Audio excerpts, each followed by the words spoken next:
রাধে রাধে বন্ধুরা, তোমরা সকলে কেমন আছো? স্বাগত জানাই তোমাদের রাধাকৃষ্ণ ক্রিয়েশন চ্যানেলে। আজকে সকাল সকাল গোপুসোনাকে তুলে নিচ্ছি ঘুম থেকে। আমি প্রথম দিন মানে অক্ষয় তৃতীয়ার দিন কিভাবে চন্দনযাত্রা শুরু করেছি আজ সেই ভিডিও তোমাদের সাথে শেয়ার করছি। ভিডিওটা দেখার অনুরোধ রইল। আমি স্নান করে সোজা গোপুসোনাদের ঘরে চলে এসেছি। গোপুসোনাদের মুখ হাত ভালো করে ধুয়ে সকালের সেবা দিয়ে দেবো। তো আজকে তোমাদের সাথে আমি শেয়ার করব চন্দনযাত্রা আমি কিভাবে পালন করি, আর তোমাদেরকেও দেখাই তোমরা কিভাবে পালন করবে। তো সকালের সেবা দেখো আমি এখানে দিয়ে নিচ্ছি। সকালের সেবা আজকে পায়েস আর গোলা রুটি করেছিলাম।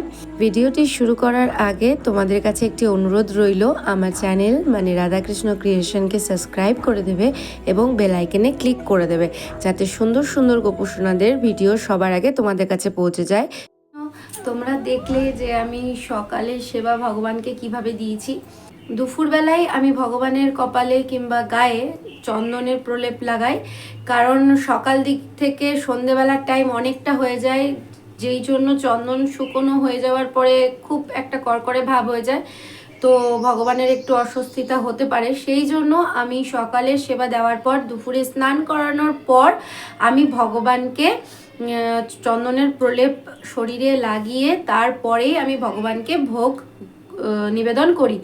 চলো তোমাদেরকে সবার আগে আমি দেখাই যে আমি ভগবানের জন্য কি ভোগ আজকে দুপুরের সেবার জন্য কি ভোগ রান্না করেছি, আর ভগবানকে স্নান করিয়ে আমি চন্দনের প্রলেপটা কিভাবে লাগাচ্ছি। তো আজকে আমি তোমাদের একটা কথা বলে দিই, তোমরা কিন্তু চন্দনের প্রলেপ লাগাবার আগে, ভগবানকে চন্দনের প্রলেপ লাগাবার আগে তুলসীকে অবশ্যই পুজো করে নেবে। আমি সকালে তুলসী পুজো করে নিয়েছি, আর আমি সত্যি কথা বলতে সেই ভিডিও তোমাদের সাথে শেয়ার করতে পারলাম না। মানে আমার রাধাকৃষ্ণ ক্রিয়েশন ইউটিউব চ্যানেলে অলরেডি এই চন্দনযাত্রার ওপরে ভিডিও দেওয়া আছে, সম্পূর্ণ ভিডিও দেওয়া আছে কিভাবে তোমরা তুলসী পুজো করবে, সবটাই দেওয়া আছে। তো তোমরা ওই ভিডিওটা দেখেও কিন্তু তোমরা এই যাত্রা শুরু করতে পারো। 21 দিন এই যাত্রা চলবে, তোমরা যেই কটা পারবে করবে।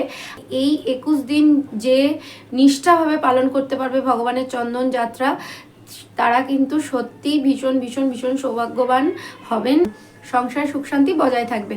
চলো এবার ভগবানদের নামিয়ে আগে স্নান করাই, তার আগে ভোগ দর্শন করিয়ে দিই তোমাদের যে আজকের ভোগে কি কি আছে।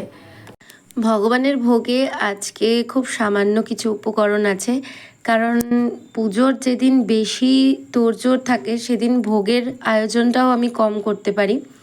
রয়েছে শাক ভাজা, পনির, আলু আর পটল দিয়ে একটা সবজি মাখা করে, আর অড়হর ডাল করেছিলাম।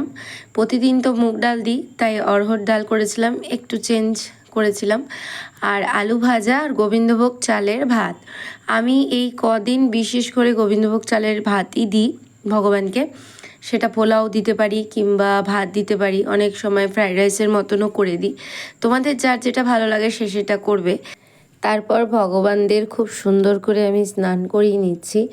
লাড্ডু সোনাকে স্নান করাবার পরে আগে রঘুবীরকে স্নান করিয়ে নিলাম, কারণ রঘুবীর একটু বড় এবং ওকে একটু পড়াতে আমার সময় লাগে, সেই জন্য আমি ওকেই আগে করছি।